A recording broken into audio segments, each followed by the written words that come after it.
It's outrageous enough that Netflix included the panorama interview in the Harry and Meghan horror-mentary, but even more calculating that they included the 2 sentences that support Meghan's victimhood narrative to a T. And in this video, you're gonna learn to uncover one technique that narcissists use to spin narratives to benefit themselves, and how these lines that Harry said had to be written by Meghan, as you're gonna find out. Welcome back, my body language buddies. My name is Jesus Enrique Rosas. I'm the body language guy, and it's important to know that Netflix didn't get BBC permission to use Diana panorama interview in Harry and Meghan horror-mentary. The use of the clips has caused bewilderment after Prince William and others called for it to never be aired again. Now, I have a question regarding this because it's quite interesting that even if the BBC did not give any permission for this, how could Netflix include a high-resolution version of it? Where did they get it?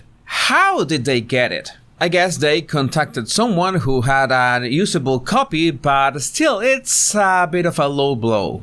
Now, something that narcissists are always gonna be looking for is validation. How to validate their actions, how to justify what they do, and how you are to blame for everything that they do.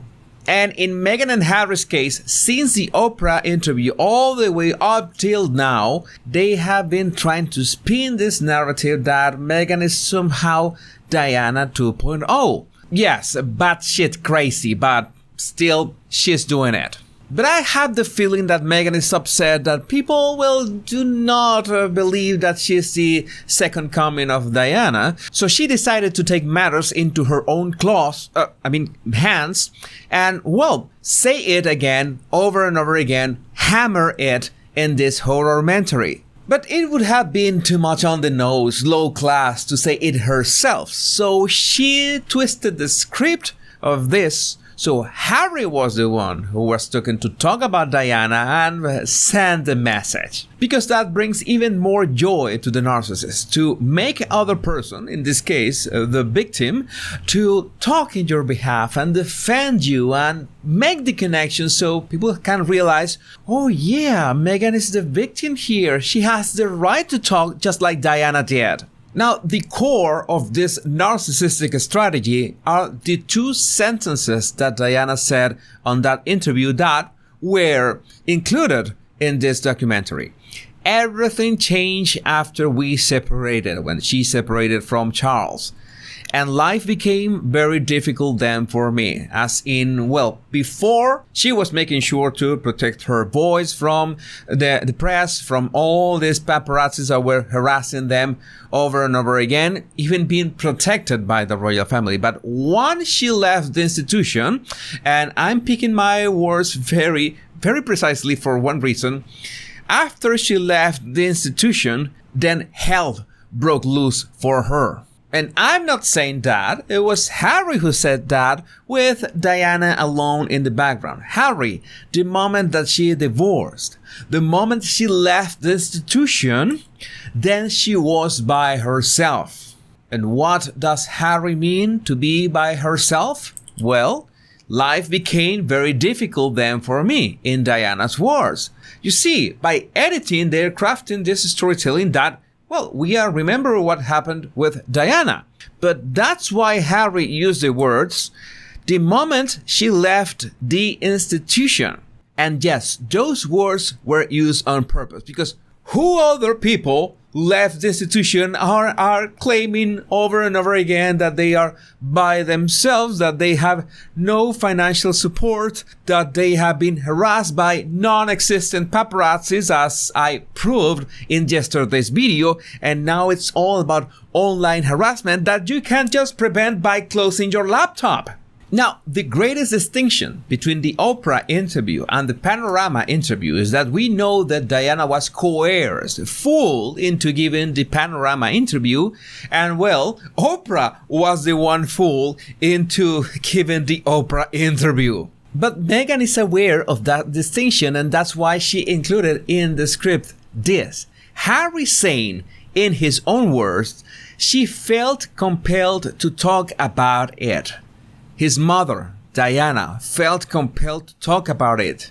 Now, before you jump to the comments, a few seconds later, Harry says, I think we all now know she was deceived into giving the interview. So he's acknowledging that his mother was fooled into giving the Panorama interview to Martin Bashir. But he justifies that action by saying, but at the same time, she spoke the truth of her experience. Does that sound familiar to you? So, despite the fact that Harry's mother was fooled into giving that interview, Harry is working actively to spin the narrative that it was good for her, so she could speak her truth, that she felt compelled to talk about it, that the end justifies the means. And that sounds a lot like what Meghan wants, Meghan gets. At the same time, you can imagine that William is really upset about that interview having an appearance on the Horrormentary. This can't be a coincidence after that scarf incident when, Meghan, already got the message that she was not welcome anymore. So by Netflix including the Panorama interview, Meghan is killing two birds with a stone.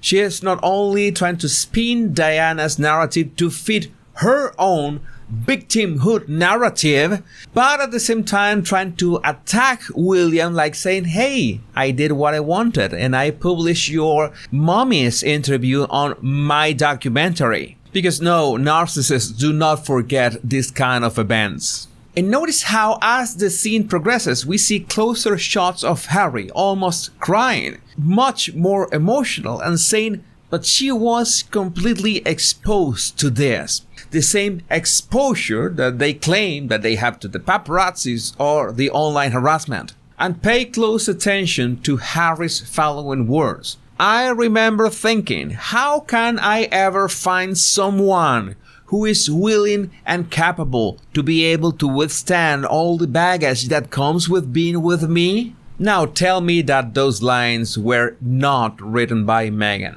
Meghan wants to tell the world that she was willing and capable to be able to withstand all the baggage that comes with being with a member of the royal family. So she had all that it takes. She was the right stuff. It was the racist royal family that just kicked her out of the opportunity to make real change in the world.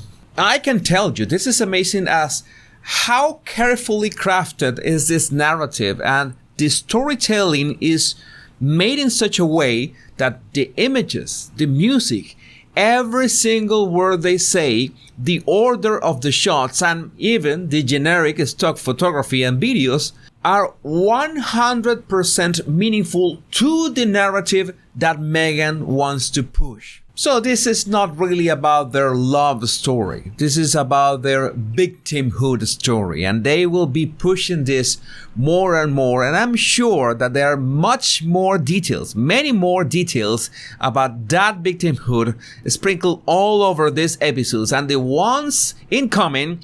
And I will be there to unveil them and explain how narcissists use these tactics, these techniques, these strategies to fool you into distorting your perception of the world and ultimately being able to manipulate you. My body language buddies, my name is Jesus Enrique Rosas. I'm the body language guy, and I have already made the test to do my exclusive live streams on my locals community. And I will be hosting private watch parties, not only for the Horrormentary, but other programs upcoming that, well, you don't want to miss, and you can join right now for free with the link in the description of this video. Remember the two most important words: much love and bliss.